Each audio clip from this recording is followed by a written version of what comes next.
अस्सलाम वालेकुम। My self Hadi अशर अहमद और आज मैं आपको बताऊंगा कि आप अपनी CPLs किस तरीके से टर्म टैक्स पे अप्लाई कर सकते हैं और उसको अवेल कर सकते हैं। So let get start. सबसे पहले एम्प्लॉय ने ये करना है कि उसने अपनी अटेंडेंस रिकॉर्ड जो कि अटेंडेंस रिपोर्ट्स में जाके employ wise attendance details flag wise वहाँ आप जाएंगे।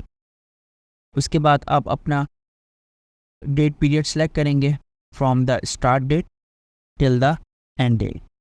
ठीक है, ये आपने अपने रिस्पेक्टिवली जो डेट्स थी आपने सेलेक्ट कर ली। उसके बाद जो एम्प्लॉय है वो वहाँ पे अपना नेम इनपुट करेंगे फ्रॉम और टू में, और उसके बाद आप व्यू रिपोर्ट करेंगे। व्यू रिपोर्ट करने पे जो भी आपने रिस्पेक्टिव डेट्स डाली थी उस डेट्स की ड्यूरेशन का आपके पास पूरा रिकॉर्ड निकल कर आ जाएगा। अब उसमें लेट सपोज एक एम्प्लॉय हैं, उनकी संडे 22 तारीख को CPL बनती है, जो उन्होंने टाइम दिया है जिस टाइम के लिए आप आए थे वो। ठीक है, इसी तरीके से संडे उसके नेक्स्ट रिस्पेक्टिव जो वीकेंड आ रहा था 29, उसको भी उनकी सिस्टम बता रहा है कि ये रेस्ट डे वाले दिन आए हुए थे, प्रेजेंट थे उस दिन। अब हम उन दो डेट्स पे जो है वो लीव अप्लाई करके आपको बताएंगे कि किस तरीके से CPL अप्लाई होगा। आप लीव में जाएंगे, कंपनसेटरी लीव क्लेम के अंदर जाएंगे, और उसके बाद जो एम्प्लॉय है वो अपना नाम यहाँ पे इनपुट करेंगे। उसके बाद फिर अब आप अटेंडेंस रिकॉर्ड में चेक करेंगे कि कौन सी डेट थी जिस डेट पे आपको अप्लाई करना है। तो अब आपकी 22 तारीख के ऊपर एक आपकी कंपनसेटरी लीव जो है वो सिस्टम दिखा रहा है कि आपकी बन रही है, कि आप ऑफ डे पे आए हुए थे। ठीक है, यहाँ से आप अपनी डेट सेलेक्ट करेंगे जिस डेट को आप आए हुए थे ऑफ डे पे।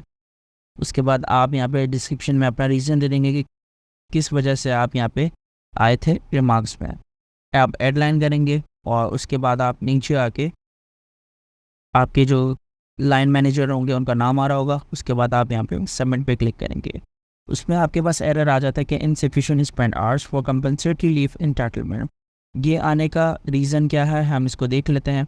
एज़ पर आवर पॉलिसी आपको मिनिमम 4 आवर्स देना है।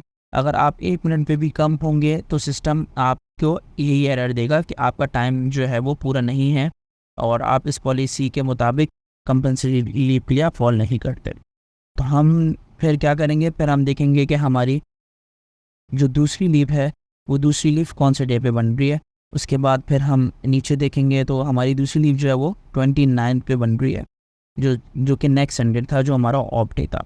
अब हम दोबारा से लीव अप्लाई करेंगे, अब 29 पे अप्लाई करेंगे। सेम प्रोसीजर वही है, एडलाइन सब कुछ सेम एज इट इज़ वैसे ही होगा, और उसके बाद फिर हम सबमिट कर देंगे।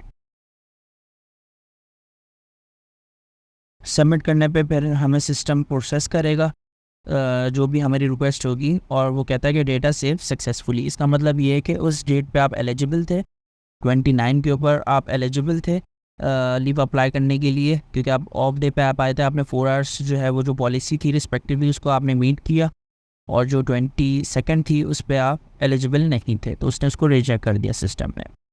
उसके बाद आप लीव अप्लाई करने के बाद आप for safe side compensatory leave claim list में जाके आप चेक कर सकते हैं कि आपने जो लीव अप्लाई की है वो सक्सेसफुली सबमिट हो गई है और अभी उसका स्टेटस क्या है।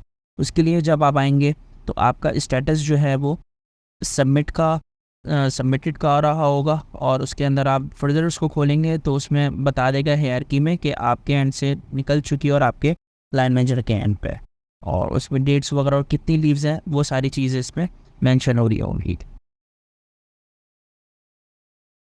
उसके बाद CPL approval process by HOD। अब HOD अपना टर्म टैक्स ओपन करेंगे। ओपन करने के बाद लीव्स में जाएंगे। लीव्स में जाने के बाद कंपनसेटरी लीव क्लेम अप्रूवल्स में जाएंगे, और उसके बाद उनके पास जो उनके एम्प्लॉयज़ ने रिक्वेस्ट की होगी कंपनसेटरी लीव्स की वो उनके पास शो रही होगी।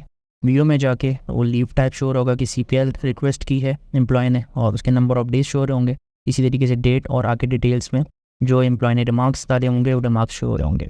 HOD के सेटिस्फाई होने पे अकॉर्डिंग टू द CPL जो एम्प्लॉय ने अप्रूव करी होगी वहाँ पे रिमार्क्स में ओके लिखेंगे और उसको अप्रूव कर देंगे, और अगर उसको रिजेक्ट करना चाहे तो वो रिजेक्ट भी कर सकते हैं। इसी तरीके से सक्सेसफुली लीव्स अप्रूव्ड हो जाएंगी और एम्प्लॉय के सिस्टम पे रिफ्लेक्ट हो जाएंगी।